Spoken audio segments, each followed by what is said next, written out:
We learn a lot of discipline. We learn about human relations. We learn about serving our communities, and we learn about patriotism.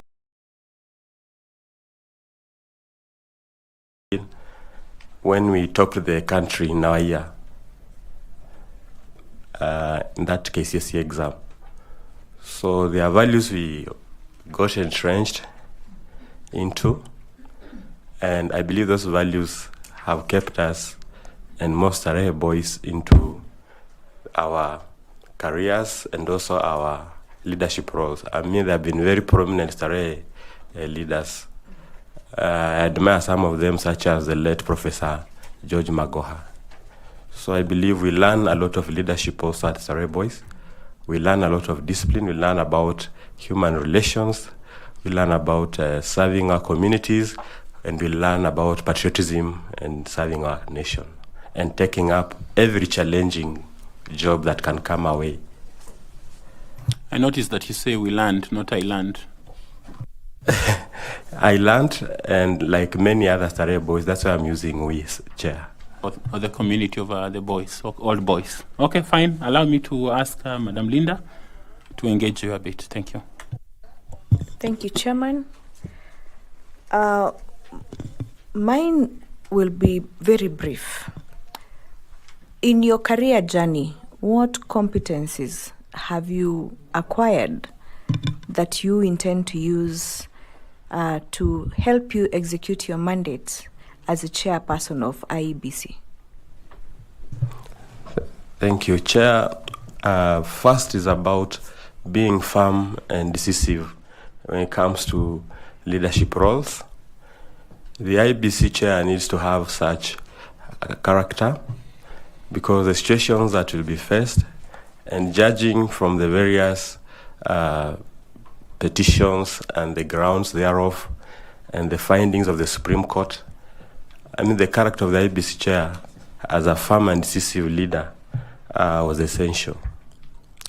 Equally, team play, and in the mandate of the IEBC, the commission with the 6 commissioners and the chair, plus also the secretariat, we've had conflicts over the years, but I believe that team play would help a lot in making the image of the IEBC be credible and acceptable to the people of Kenya. Interpersonal skills matter. I'll cite what are my observations. In the commission of Isaac Hassan, we saw that the chair and the initial CEO, Oswago, had conflicts. But the same Isaac Hassan, when he got Chiloba as the CEO, they worked together very well.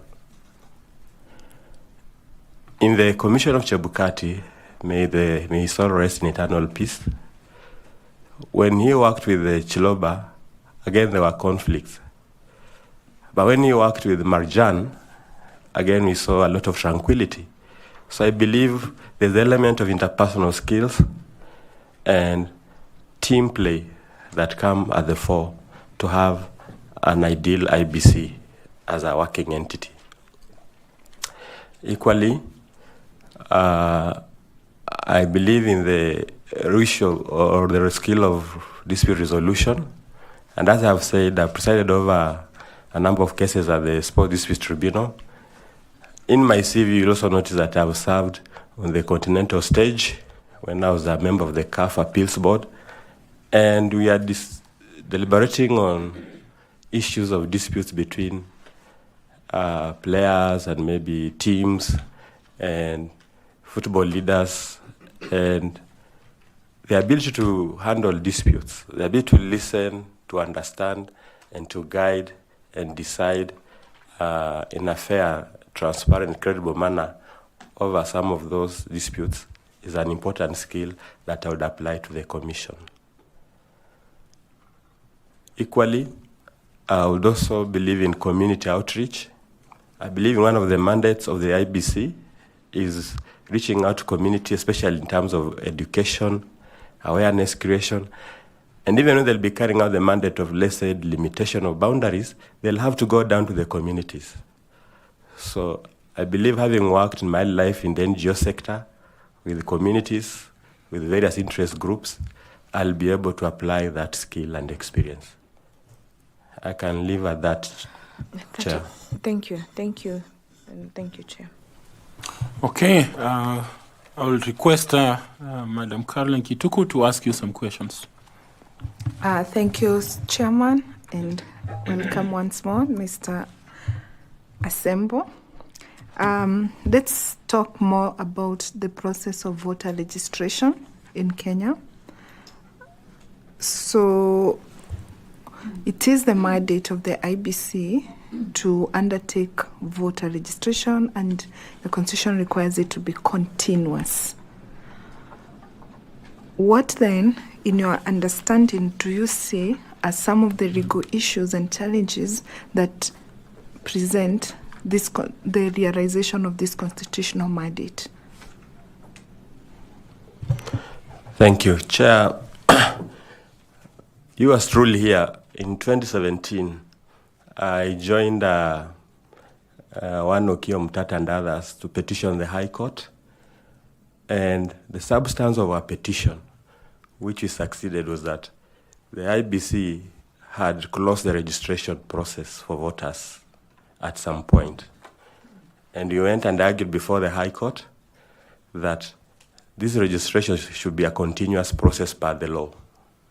And we succeeded. I remember the major outcome of it was they extended the registration list for 9 days. So in the legal challenge realm, to answer to your question, Madam, we need to look at the mandate of the IEBC and what are other frameworks that support those mandates or derive those mandates. And I believe the challenge may not be within the IEBC itself. I believe the challenge could be the relationship between the IEBC and the other stakeholders, such as the Treasury or Finance. In the electoral circle, voter registration should be a continuous process, and it needs resources. But you find that we have characterized our election cycle to be just on the during election, and after election, I think a lot is put at the back. So maybe it may not be a legal challenge as such, but it could be other challenges such as the lack of necessary financial budgetary support for the exercise. That's my view.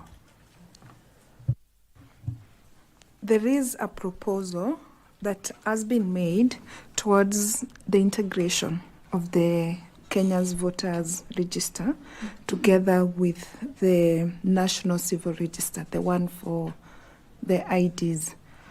So how do you see this come out, and what would be the advantage or the disadvantages of such a system, if at all it's pursued? Thank you. Chair, ideas that can make electoral processes efficient should be welcome. And the fusion of the registration of persons under the National Registration Bureau with the electoral register, voters register, will be an ideal scenario. But we know we have challenges in terms of, first of all, the trust in our Kenyan populace over some of the government ways of working. So we need, first of all, to make this maybe a deliberate agenda and say, we'll promote it among Kenyans that, and I think the campaigns can be there led by the government and the relevant institutions, including the IEBC itself, that we want to go that route, for example, of integrating these records and fusing the details and the particulars of registration in ARB and also in the IEBC voter register for ease of, of the whole exercise of even not just elections, but even referenda if it were to occur. But every institution has its challenges, and I think one of the key challenges is the ICT or the IT technology component, because to have those records meaningful and purposeful, we may need a serious IT platform, and we'll always have the issue of challenges of will it be tamper-proof, will it be susceptible to maybe illegal manipulations and the rest. So guarding and managing such databases will be the main challenge. Thank you, Mr. Sembo. I wish you the best, and thank you, Chairman. Thank you to Madam. Yes, next we will ask Madam Koki Muli to be able to engage you. Thank you. Thank you very much, Chairperson. Wakili, karibu. Asante, Daktari. Ambassador. I would like us to discuss a little bit. During the last 2 days, we have had very good conversations with other candidates who came before us, and we discussed quite a number of challenges that are facing the IEBC. And one of challenges that was mentioned by almost all of them was the issue of the trust deficit. And therefore, it is indeed an issue that is going to concern you as a chair. And if you are successful, I would like to ask you first, do you believe as a chair of the IEBC, you should inspire trust and confidence? Absolutely, Daktari, I should. Thank you very much. And I agree absolutely that the chair of the Electoral Commission should inspire trust and confidence to all the stakeholders and the people of Kenya. Therefore, I would like to ask you to tell the panel and the people of Kenya watching you what strategies you are going to put in place to minimize or end the trust deficit and confidence crisis that the IEBC experiences. Yes. Thank you. Chair, the IEBC itself must, in my view, get to be felt its presence positively within the Kenyan folk, within the communities, by, first of all, in its activities and endeavors, targeting their various electoral zones. We don't want a commission that is based in Nairobi, and yet it has never felt perhaps what is on the ground maybe in the rural, remote parts of Kenya.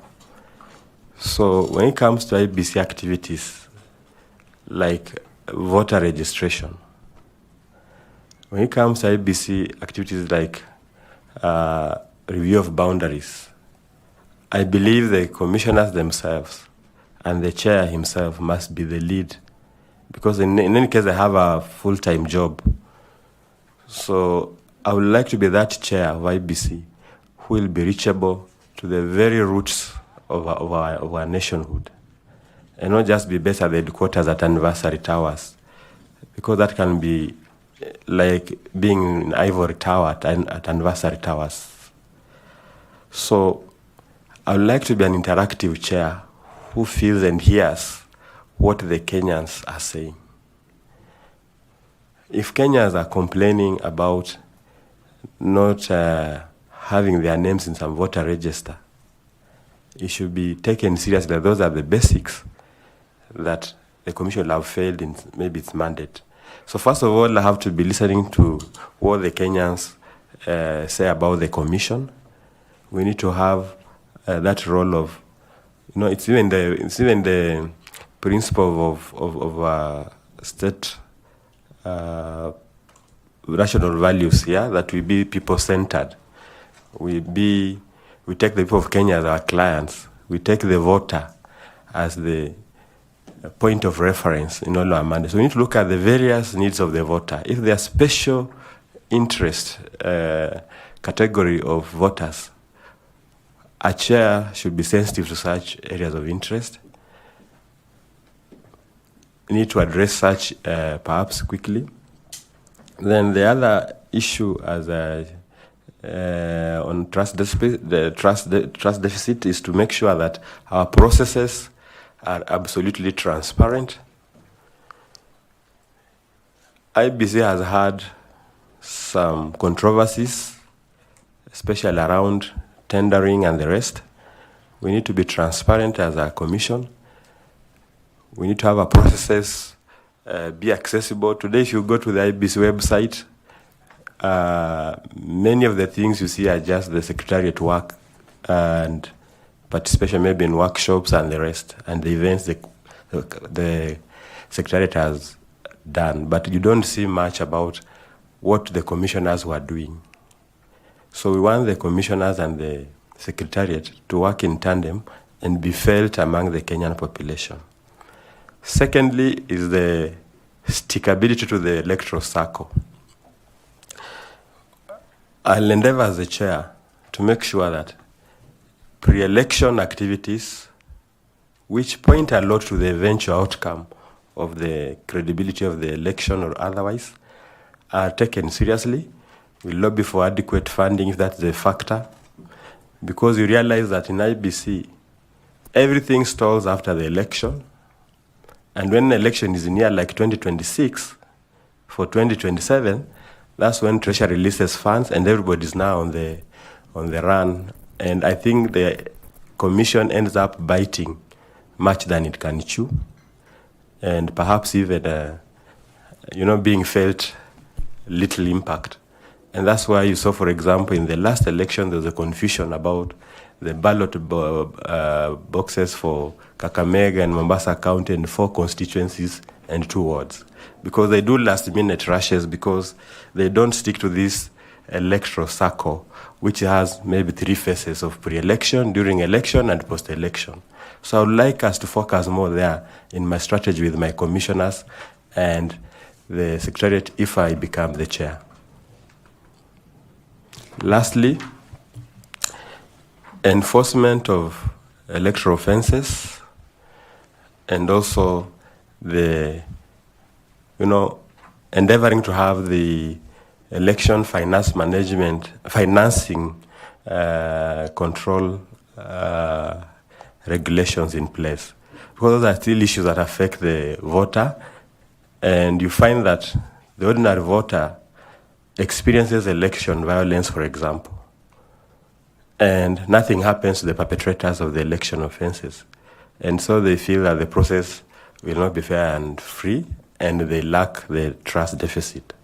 Same thing with the financing. Some people spend a lot of money, and people abuse the money factor, and they do not get the leaders they deserve, and Kenyans also lose their trust in the commission. So those are urgent issues that need to be intervened by the commission towards enhancing that space of trust. Thank you very much, Wakili. Lastly, would you personally take responsibility and, let's say, resign if something like what happened in, if your commissioners were so divided that some leave you at Bomas and others remain with you? Would you consider that as a reflection of your leadership and take personal responsibility over that? Yes, that reflects badly.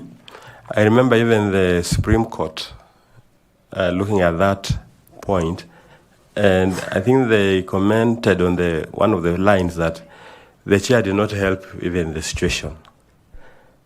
I'm trying to quote them, but I'm not quoting them verbatim.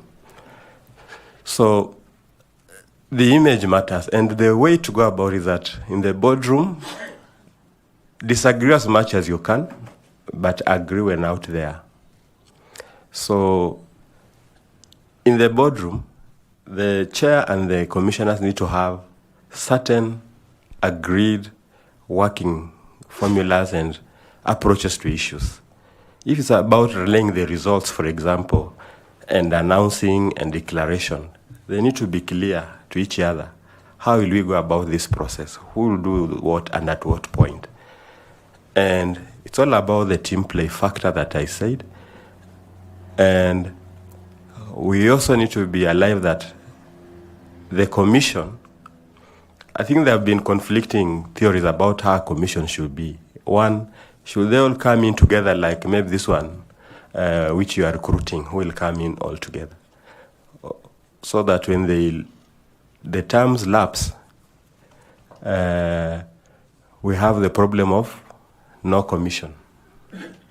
And without the commission, some things cannot just happen. For example, the boundary delimitation cannot happen. Who will go and listen to the views of wananchi when they are suggesting their electoral, maybe ward boundaries? Or should they have a staggered approach of appointing commissioners, whereby some come in early, some come in later, and leave earlier and others remain? The problem with that, Dr. is that we need to have the gelling of the commissioners. And if the commissioners come together at one go, like the 7 or 6 who will come in, it's easy for them to gel together. If they find others and others leave, then there may be camps. Chair, what I was asking the candidate... So I want to come to your answer, Madam. So I believe that depending on the circumstances of the day, I'll endeavor to bring the commission together, considering all those factors I've tried to enumerate. But if it is impossible, then the honorable thing will be to resign. Thank you very much, Chair. And thank you, Wakili, and all the best. Thank you, Doc. The next person to ask questions to you is FCPA, Tanui, and he will engage you briefly. Welcome, Tanui. Thank you, Chair. Bwana Sembo. Yes, Bwana FCPA. Yeah, one of the latest amendments on the IEBC Act, which was done last year, was to provide a new section 24A, which provides for the review of conduct of general election and requires the Commission to review its operations and make necessary changes immediately after every election or after every general election. So if considered and appointed the chair, what one is of what benefit with the review of the conduct of general election will be to you as a commission and to us as Kenyans? And then to how do you go about it in terms of undertaking that new provision? Thank you. Thank you, Chair. That will be an essential and an area of prime importance because, as I have said, the electoral cycle should have 3 phases. So this post-election cycle of reviewing how the previous election was held will help a lot in, first of all, addressing the shortcomings that were there in the past election or the preceding election. It will also address emerging issues that sometimes are raised by the petitions that follow. I remember in the Supreme Court case of the last election, the judges were advising certain measures that they think the IEBC should undertake. So this will be the appropriate avenue and forum, this avenue of review. And so I believe that looking at what the Secretary may have done, because some of the areas of review will be administrative, I believe I'll look for the reports already of activities that are taken by the Secretariat, and from there engage them more and implore upon my commission to fast forward or make it a priority such review before the next election. Now, we are looking at your CV, and you are the Deputy President of FKF. For how many years? That is 2012, 24 years, say 5 years. Okay. So at some point, I remember the FKF president was suspended from office. Not in my time, sir. Not in your time? Not in my tenure. Okay. So how can that experience or that experience at FKF be of benefit to you, if given the position of chairperson of IEBC? Thank you. Chair, it was an opportunity of service when I was the deputy president of FKF. We were serving Kenyan football. Kenyan football has many players, not the football players, but stakeholders. You find big corporates there like the Kenya Police, they are there. The KDF are there, they have teams. We have big corporates like breweries, they are there, they have a team. KCB are there. And you go all the way to the ordinary fan and also the players themselves, who are the real men and women of the game, or boys and girls of the game. So when we are managing the country's football, one, we were looking at developing the sport throughout the Republic of Kenya.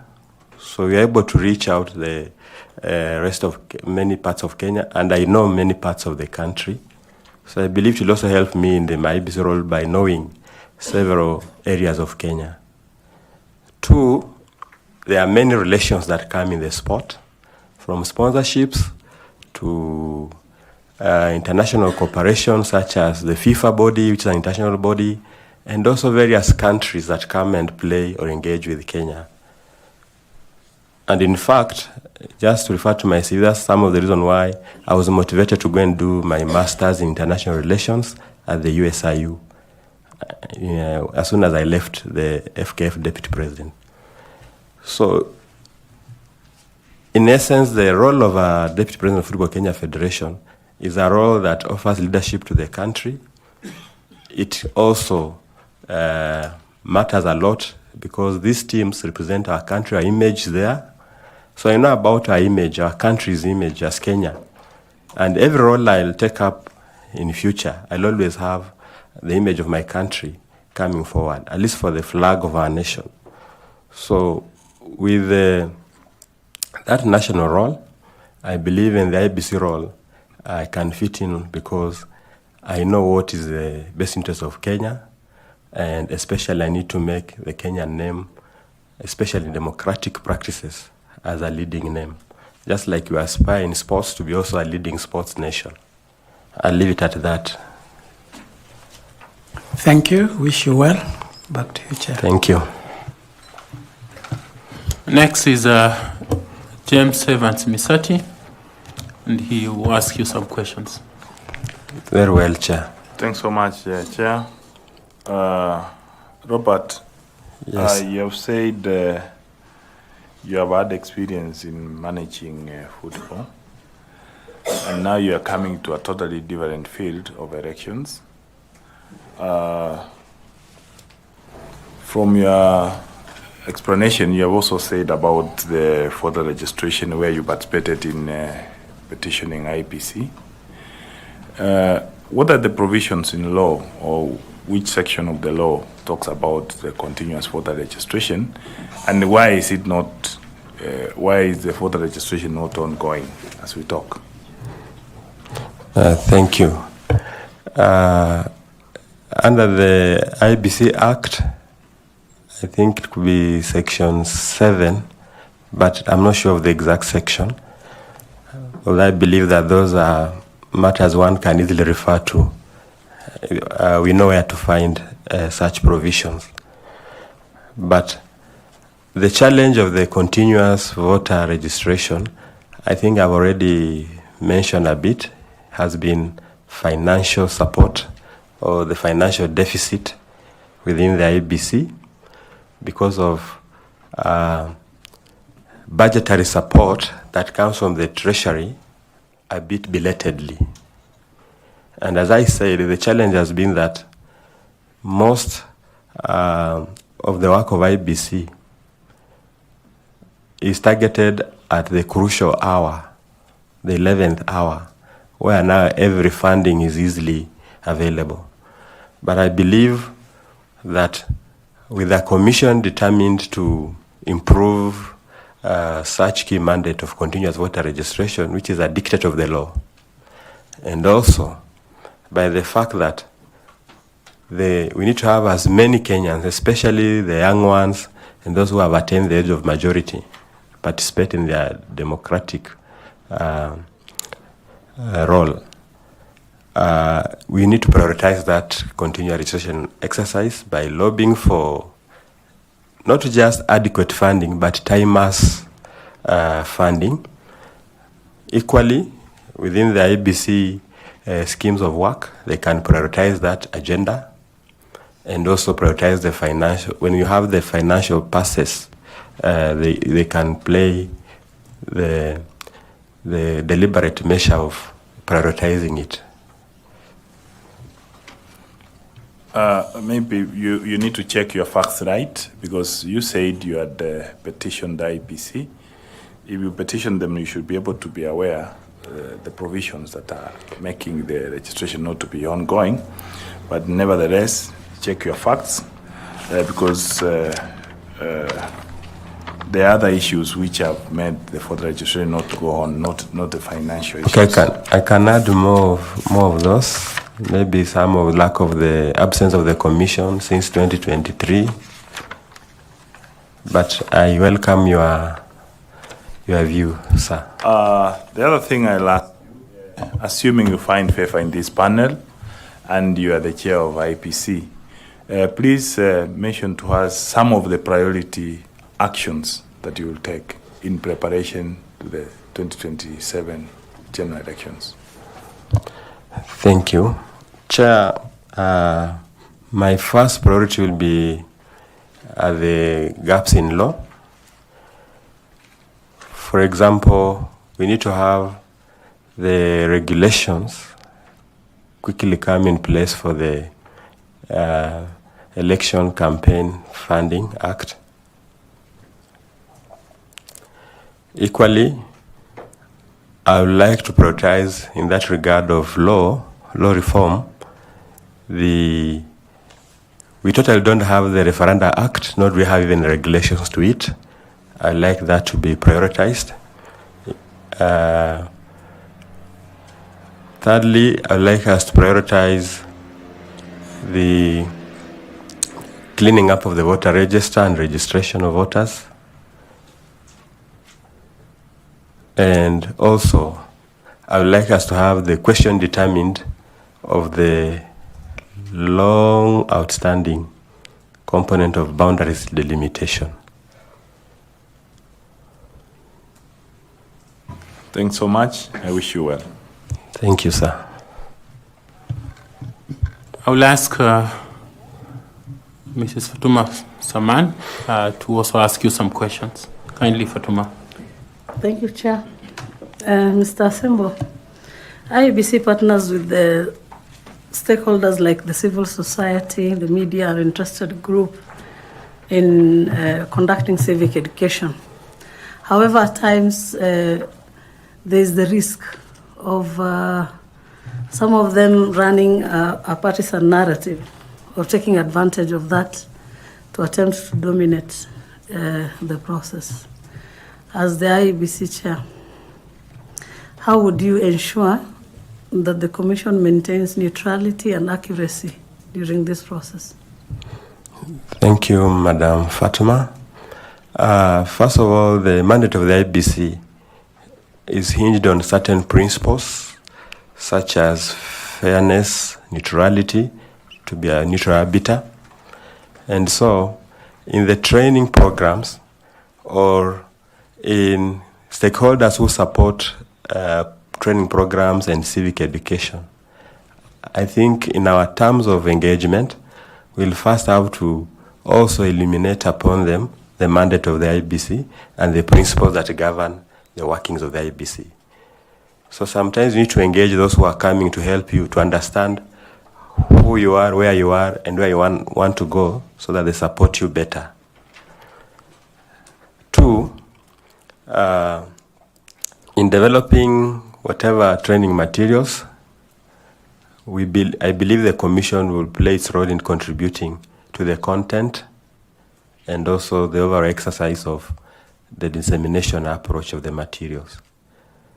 So I believe with those two measures, will ameliorate or at least mitigate on will be biases or other interests beyond the mandate of the IEBC. Thank you. Thank you, Chair. Thank you, too. Okay, next I will ask Nicodemus Bore to ask you some questions around leadership. Yeah, thank you. Very well, sir. Thank you. And Chairman Assemble, we understand that you have been the chair of the Secretary General of AFC Leopards. Secretary General of FC Leopards 2009 to 2011 and FKF Deputy President 2011 to 2016. Okay. And being a leader at that status of AFC Leopards as a community football team and a national one should be able to understand both your own emotions and the emotions of the people that you manage. So, based on your self-awareness, what are your key emotional strengths? Thank you. I believe, first of all, listening, and two, I take interest in what whoever I'm interacting with wants to say or how they want to react, so that I give always a balanced reaction. And I believe in fairness and also courtesy. So, follow up on that. In 2022, late November, there was an altercation between you and a person in court. Yes. And if there was a boxing contest, I think you won. Thanks for the humor. So, will you say you are in touch with your emotional ability to control yourself? Yes, I'll address that issue. Thank you for bringing it up. First and foremost, I apologize that the media put it out of context. I was within the court corridors outside chamber number 24 with my client, who was the estranged wife of the defendant. So while we were waiting for our matter to be called, it was a children matter, it's a sensitive matter, family matter. So prior to that, I had, out of executing court orders, I had jailed the defendant for failing to support his children. So I think he was bitter. So he took that opportunity to, first of all, attack the lady. And I came in just to prevent that, to stop him. And then he turned on me and attacked me. So it was a human reaction of perhaps self-defense. And we reported the matter with the Judiciary Police Unit, and the necessary legal avenues took charge. So I wouldn't say that for 22 years I've been going to court, I've never had an altercation in court. So that was an unfortunate incident, but caused by this particular litigant. And litigants should know that we advocates, we are not the parties to the case. We are just there for an important role to serve the justice ends. So I believe that advocates, while in court, can suffer such occupational hazard, just like sometimes the police also get to suffer such occupational hazard. So in fact, if there was proper context of media reporting, I was the victim rather than the assailant. Okay. And are you aware of any warrant of arrest that has been issued by the Kibera law courts? I'm not aware. Okay. That's okay. Secondly, we have received a lot of memorandum affecting talking about your leadership skills and your integrity. One among them is that during your tenure as a FKF vice chair, there was a lot of misappropriation of funds. Can you highlight a few issues on that and maybe bring to the public what really transpired? Thank you. I believe that was a misconception. We never faced any accusations of misuse of funds. The funds we receive are always accountable. If there are FIFA funds at FKF, we account them per FIFA standards. They send international auditors, and FIFA would actually take sanctions against an official who misappropriates such funding from FIFA, including being banned from football-related activities as one of their sanctions. I have never been banned, and none of my office colleagues at the time has ever been banned. Equally, if it is government support, the ESCC and other relevant bodies will have handled such, and we've never faced such questioning over the funding in our time.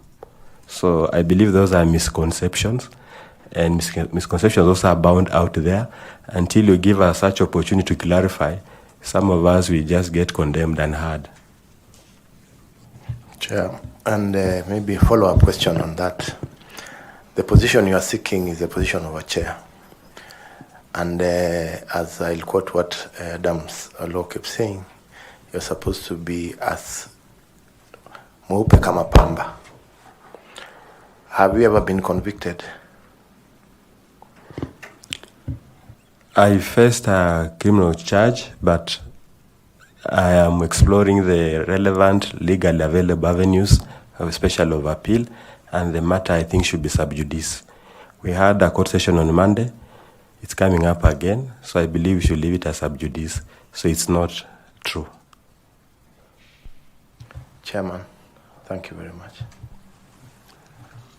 We are not discussing the merit of the matter. The question was a yes or no. And I've answered that it's subject to appeal, Chair. So have you been convicted or not convicted on a criminal matter? It is challengeable, Chair. The conviction is challengeable because it was on appeal, and I don't know how it will come out. So you have been convicted? I wouldn't say so, Chair. Chair, maybe can I? Okay, please. Maybe I give an example. Honorable Ferdinand Waititu is convicted. True or false? Yes. Has he put an appeal? I have not followed up, but yes. I think he's in jail. So you have put an appeal? Yes. Thank you.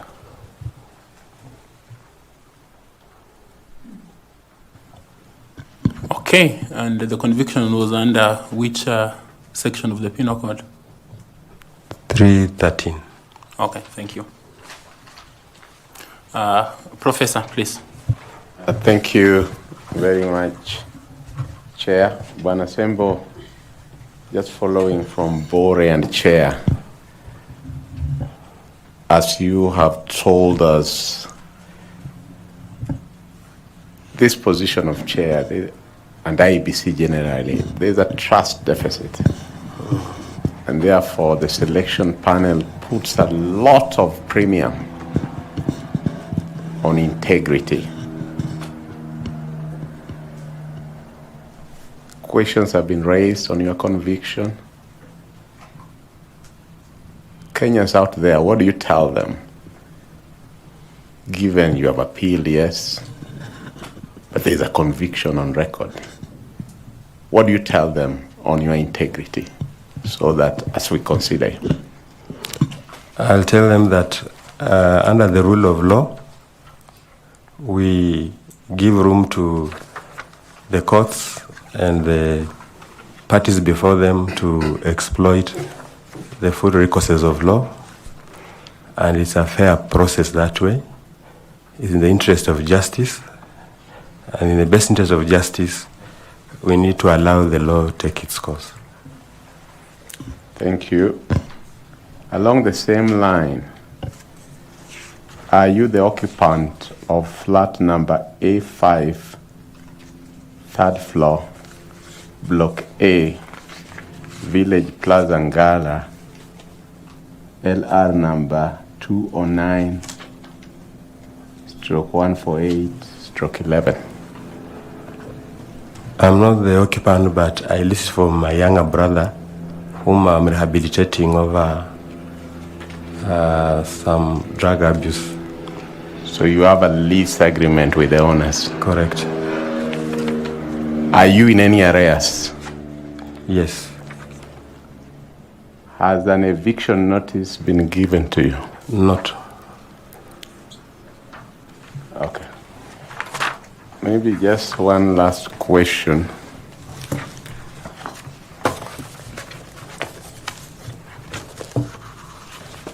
As chair, or in your past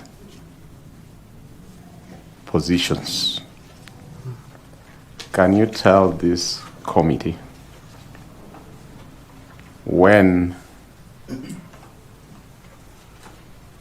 your position in leadership was ever challenged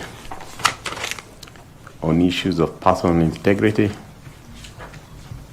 honesty,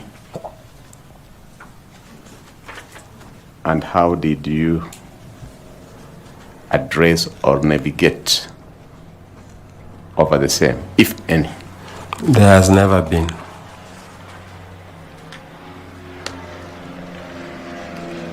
Can you tell this panel at least 2 experiences where external political or financial pressure challenged your professional values and how you handled them? I have never had such occasion. Thank you. Thank you, Chair. Okay. Yes, Bwana Tanui, FCPA. Thank you, Chair. Something related to what Prof. and Bore raised. I was looking at the certificates of Bwana Asembo, and one of the documents in that folder is a letter from Law Society of Kenya. And it's called Certificate of Good Standing. Yes. Dated 20th of March. Yes. Which must be last week. Yes. And it is signed by Mr. Mwavi M. Kitonga. Yes. And it tells us that from your documents that there are no complaints nor past complaints with regard to Mr. Asembo. Yes. But from your end, we want to hear from you. Have you had any complaints before registered with the LSK with regard to your, with you being a lawyer and an advocate of the High Court? I have had complaints from the Advocates Complaints Commission. Not LSK? Not LSK. Okay, thank you. Okay, we have a council member here, Linda. Would you like to ask some questions, kindly? Chair, thank you. Now, council, usually, you know, the Advocates Complaints Commission, they work hand in hand with the Disciplinary Tribunal, Yes. the DTC of the Law Society of Kenya. And now the Law Society of Kenya, the ADT, the Advocates Disciplinary Tribunal, right? it's the DTC, the Disciplinary Tribunal, under the Law Society of Kenya, which works hand in hand with the Complaints Commission. Yes. Right? Yes. And where prosecution of matters of discipline or indiscipline against advocates are heard by the Disciplinary Tribunal. Now, please confirm to this panel whether or not you have disciplinary cases before the Disciplinary Tribunal of the Law Society of Kenya. As I have said, I've had cases from the Advocates Complaints Commission, and I know that they may end up at the Advocates Disciplinary Tribunal. Counsel, you know, you said you like fairness. Yes. Now, the Law Society of Kenya, through their letter dated 17th of March Yes. this year, I have presented 5 open cases against you for different disciplinary issues as an advocate of the High Court, 2 of which have been settled. Are you aware? Yes or no, Counsel? I'm not aware. Okay. There is a DTC case, disciplinary tribunal case, number 345 of 2023. The nature of the complaint is dishonorable conduct. Mm-hmm. That matter is open for hearing. Are you aware? If it has not been heard, I'll pursue the hearing date, and then I'll be more aware, Madam Vice Chair. Counsel, are you aware? Is a yes or no? I have not been invited to hearing, Madam. Is this a 2023 matter, Counsel? I have not been heard on it. Okay. I emphasize that I have not been heard on it. You also have another disciplinary case, number 392 of 2023, in which the nature of the complaint is withholding clients' funds of up to 1.85 million. Are you aware, Counsel? Is a yes or no? It's an open matter before the DTC. Who is the complainer of the party? That has not been disclosed. Okay. But this is a matter of 2023. I'm not aware. You're not aware. This DTC number 312 of 2024. The nature of complaint, similarly, is improper handling of clients' funds. Are you aware, Counsel? No. You're not aware of any of No, these cases? I've not been served with any. Thank you. Thank you, Counsel.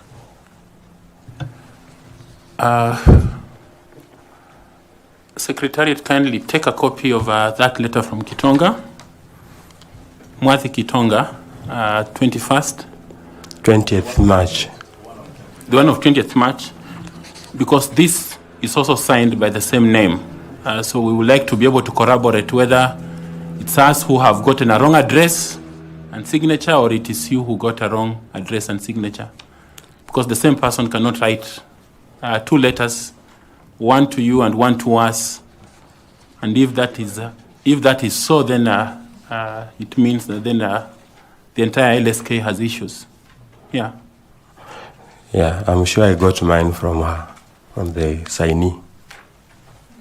Chair, with your permission, and not to seem to assist the candidate, but maybe because some of these facts are well within my knowledge, the certificate of good conduct has been, I believe, issued because the matters are still pending. Mm-hmm. The other 2 have already been settled. So, you know, the right to fair hearing must be accorded to counsel. Until then we cannot be able to interfere with his issues of good conduct or no good conduct. So he has to be given the right to fair hearing before the disciplinary tribunal. Okay. And I believe that is the reason why they have written to the Ms. Mwathi Gitonga is a compliance director at the Law Society of Kenya. So she is the one who has issued that good conduct, basing on the fact that there is no conviction of the candidate before us. But for purposes of the details of whether or not there are matters before the DTC is the reason why we have this letter of 17th of March 2025. And to be fair to me, I'm not aware, I've not been heard, so I'm not been communicated to. Okay. Yes, Counsel. Chair, thank you very much. Do I understand that among the disciplinary matters, there are 2 that have been settled that you said you are not aware of? Yes. If they have been settled and is not aware of, with whom were they settled? Maybe the complainant withdrew, you never know. People can file and then withdraw. Maybe. Thank you, Chair. Okay, yes, Bore? Bwana Asembo, Yes. now that with all these cloudy things around your head, do you think you still want to serve as the chair of IEBC? Yes, indeed, because those are accusations which will have to be determined and concluded, and my innocence, once proved, will be it. So it has nothing to do with this job, because until they convict me in those regard, then I think I'm still innocent. And I still have my right to earn a living, to serve Kenya, to reach my ambitions, to reach my goals. Most of you could also have had cases here or there, but it doesn't mean that it affects your leadership role. That's why we did not apply for IEBC chair. Maybe you'll apply for other jobs, maybe. Okay, I would like to ask Carol to weigh in, and she's here.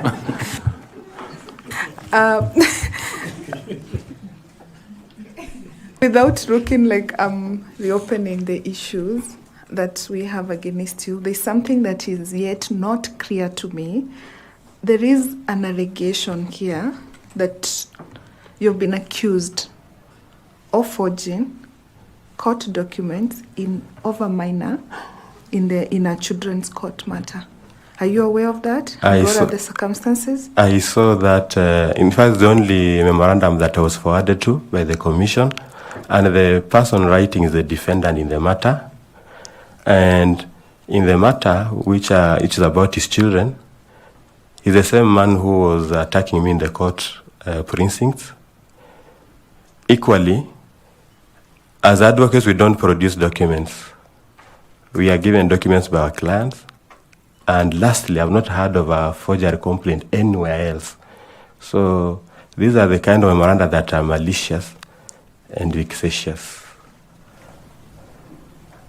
Is it a normal issue of practice that an advocate, and I'm speaking this from my own experience as well, of being an advocate, that an advocate can be accused of forging documents? Now that given, you're saying that the documents obviously do not come from you, they come from the client.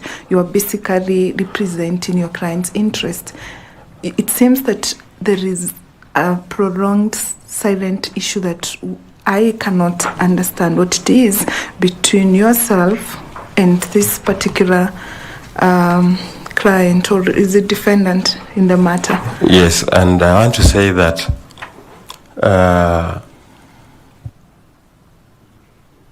we represent our clients. The case for forgery has not been reported anywhere.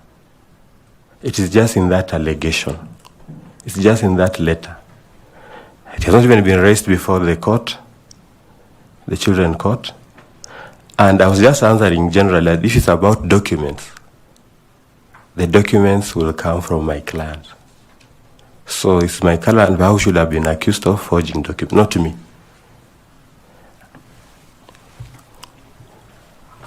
Thank you, Chairman. And that's why I'm saying it must be out of malice or vexation. And as I said earlier, it's the same defendant whom we jailed for not supporting the chair. So there must be some bitterness from him. And the children case is the same one that is stated there. Okay, Professor Adams? Yeah, Banasembo, I'm impressed by your enthusiasm for the job. I'm quite impressed. But tell this panel and Kenyans why, where we have other candidates without integrity issues, and let's assume hypothetically that we have performed well as them, why we should choose you over them. You have a conviction and a sentence that you have appealed. It can go either way. You have arrears in a building in which you have a lease agreement where the owner both wants to be paid and is also seeking an eviction. You have a situation, as Bore says, where you flawed somebody. Of course, you are disputing, but the incident is there. You have an accusation in a child case. Of course, you are disputing the facts. If we were to make you the chair of the commission, and then one of those cases succeeds, of course, you know the country would have to seek another chair. I just want you to explain to the selection panel and the chair why we should take that risk, because there are pending issues. Yeah, for me, I believe in the rule of law that you cannot condemn me, the commission will be condemning me if they consider those issues which are pending and are unresolved. So all issues... But the conviction is already in place. No, it is at the... Judgment was delivered on 23rd, is it 25th January? 23rd January? Yes. And I'm saying it's subject to the High Court, which we are before the High Court on Monday, and we still have a date before the High Court. So I will say that the decision of the Commission, looking at those issues alone, will be condemnatory. It will not be fair and just, because those issues can be resolved, and you say if they are resolved in my positive way, so won't the Commission have lost maybe my value? And if I lose the position and I succeed in those issues, is in my loss irredeemable? Yeah. Do you understand the essence of Chapter 6 in the Constitution? I will not have another chance. Yeah. Do you understand the essence of Chapter 6 in the Constitution? Very well, sir. Talk to us about it in regard to the things that Professor is asking you. It's about leadership and integrity. Do you have self-leadership? Yes. This is the essence why I asked you the question about the values you learned from Starehe.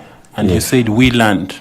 I was trying to appreciate how an old boy of Starehe Boys Center and School can have such allegations against his head.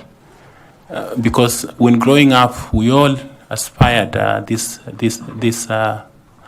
to be an old boy of Starehe, and we didn't. And looking at these documents, it does appear that this panel is forced to make a decision not based on the presentation you have made, but on the presentations that we have received in terms of memoranda, which either you have declined, that you are unaware, you have said you have a conviction and you are waiting for an appeal. I don't know whether there's a stay or not on that matter. There are Kenyans who are complaining that you have not paid them their monies. So if we were to make this decision, don't you think that we will be in gross violation as a panel of Chapter 6 of the Kenyan Constitution? I do not think so, Chair, because there are allegations that need to be convincing, and also I am controverting. So you have to be fair to both my accusers and me also. I think you are a fair panel. You consider also me the accused. Okay. Yes, Carol. Chair, allow me just one more issue on this issue of the warrant of arrest that has been issued against you. It was issued on the 4th day of April 2023.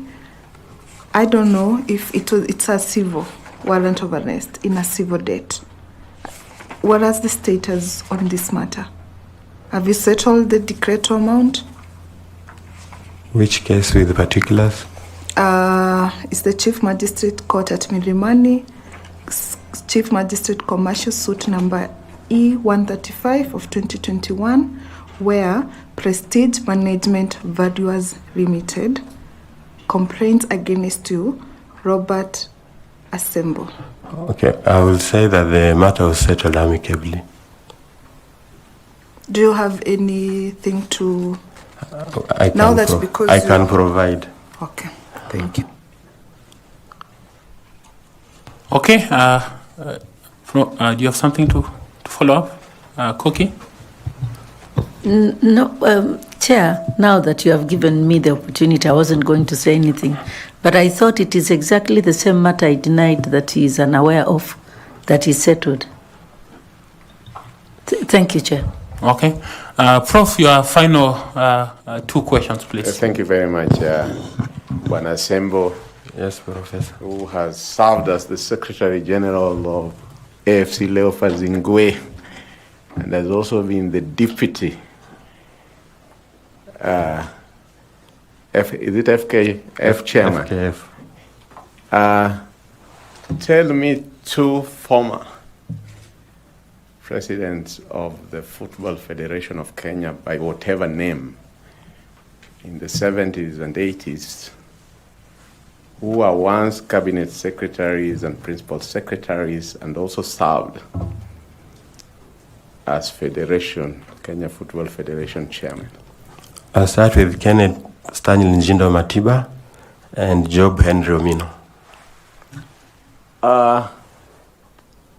Who was elected president of Senegal in 2024, becoming one of Africa's youngest leaders? I can't give the name. Sorry, sir. Thank you. Thank you very much, Bwana Akumu. Allow me to thank you for your time, for indulging us this time to interact with you, to get to learn, to hear, and we have learned a lot from you. We wish you well in this endeavor. I would like to welcome you to ask a question or make a comment kindly. Thank you. First of all, my comment is to the many Kenyans who have come to my inboxes, congratulating me for being considered for this position and for the awards of encouragement and prayers. And secondly, to the Commission for digging deep about me. And I urge that you'll be fair and considerate in your overall assessment of me. I trust in the panelists.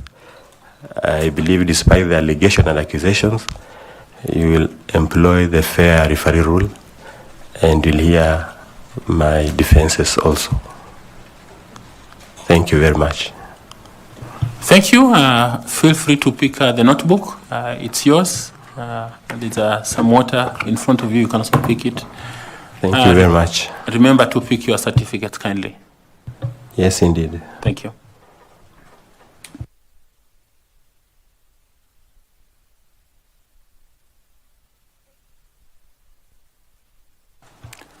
Okay, members of the Fourth Estate, we'll break here for lunch. And the friends of our candidate, thank you very much for coming in and for being part of the audience. We appreciate your being around. Thank you very much.